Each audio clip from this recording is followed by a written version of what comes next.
Vladimir Putin dapat menggunakan senjata nuklir di Ukraina.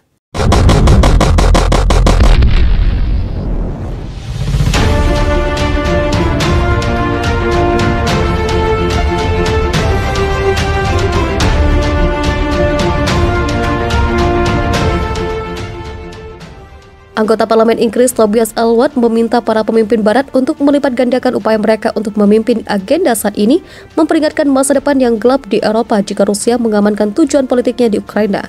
Pemimpin Rusia Vladimir Putin bisa menggunakan senjata nuklir di Ukraina, seorang anggota parlemen senior Tory telah memperingatkan.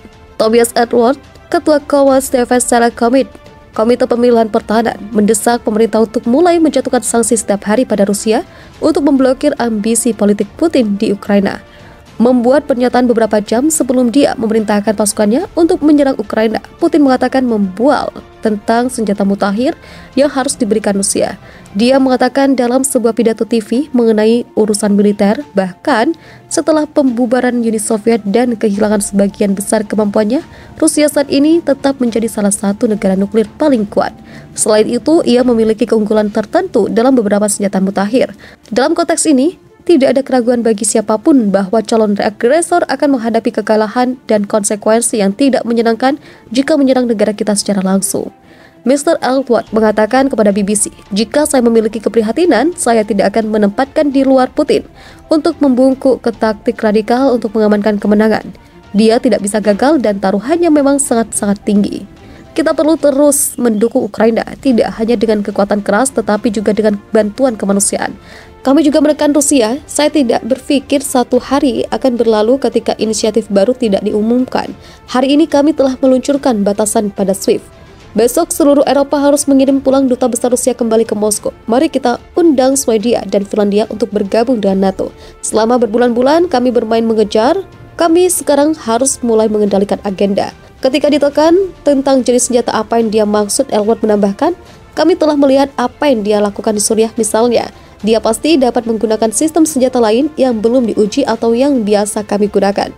Ellwood terdaftar senjata kimia dan mengatakan skenario terburuk akan senjata nuklir hasil rendah itu.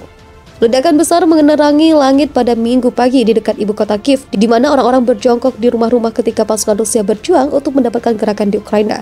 Para pejabat Barat percaya bahwa Putin bertekad untuk menggulingkan pemerintahan Ukraina dan menggantinya dengan rezimnya sendiri, menggambar ulang peta Eropa dan menghidupkan kembali pengaruh era Perang Dingin Moskow.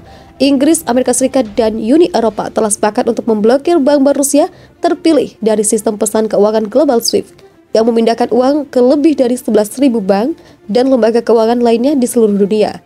Sebagai bagian dari babak baru sanksi yang bertujuan untuk membebankan biaya yang parah pada Moskow, mereka juga sepakat untuk memberlakukan langkah-langkah pembatasan pada bank sentral Rusia. Mr. Ellwood mengakui akan menyenangkan melihat negara-negara berkumpul bersama dengan cara ini.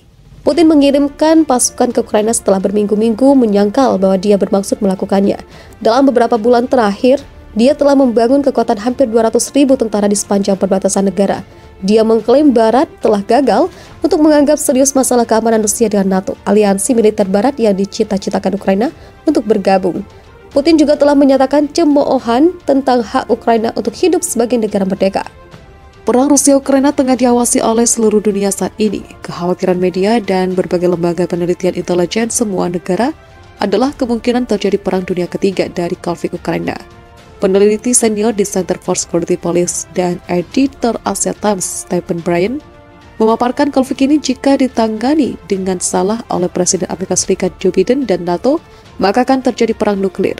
Melansir artikelnya di Asia Times pada Jumat 25 Februari, melampaui seluruh retorika dan sanksi-sanksi, Washington menurutnya harus memiliki pemikiran yang jelas.